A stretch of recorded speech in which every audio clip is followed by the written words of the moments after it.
മുൻ DGPയും തിരുവനന്തപുരം നഗരസഭാ കൗൺസിലറുമായ ആർ ശ്രീലേഖ നിയമക്കുരുക്കിൽ കിളിരൂർ കവിയൂർ പീഡന കേസുകളെ പരാമർശിച്ചുകൊണ്ട് യൂട്യൂബിൽ ചെയ്ത എപ്പിസോഡിൽ ഇരകളെ തിരിച്ചറിയും വിധം മാതാപിതാക്കളുടെ അടക്കം പേര് വെളിപ്പെടുത്തിയെന്നാണ് കേസ്.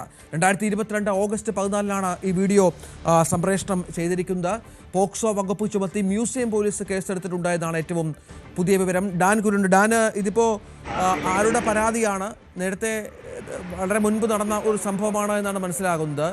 അത് ഇപ്പോൾ ഒരു പരാതിയുമായി രംഗത്ത് വരുന്ന പശ്ചാത്തലം എന്താണ് ഇവർക്കെതിരെയുള്ള കേസ്? 2022 പോസ്റ്റ് ചെയ്തൊരു വീഡിയോ ആണല്ലോ.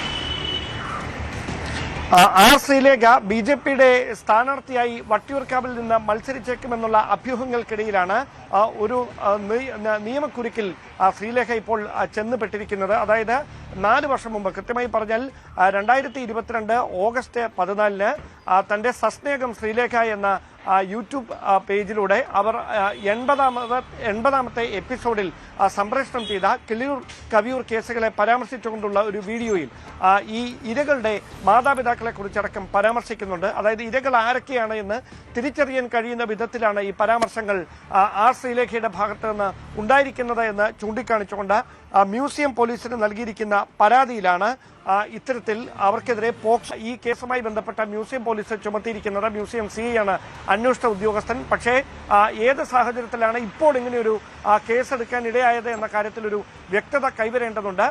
പരാതിക്കാരന്റെ പേര് ഇവിടെ പരാമർശിക്കുന്നുണ്ടെങ്കിലും അത് ഏതെങ്കിലും തരത്തിൽ ഈ ഇരകളുമായി ബന്ധമുള്ള ആളാണെങ്കിൽ നമ്മൾ ആ പേര് പറയുന്നതിൽ നമുക്കും നിയമപരമായ ചില പരിമിതികളുണ്ട്. അതുകൊണ്ട് ആ പേര് നമുക്കിപ്പോൾ പരാമർശിക്കാൻ കഴിയുന്നില്ല. എന്തായാലും ഒരു കൃത്യമായി മ്യൂസിയം പോലീസിന് നൽകിയിരിക്കുന്ന പരാതിയുടെ അടിസ്ഥാനത്തിലാണ് ഈ കണ്ടന്റും അതിന്റെ യൂട്യൂബ് ലിങ്കും അതോടൊപ്പം ഇത് സംപ്രേഷണം ചെയ്ത തീയതിയും അടക്കം കാണിച്ചുകൊണ്ടാണ് ഈ പരാതി നൽകിയിരിക്കുന്നത്.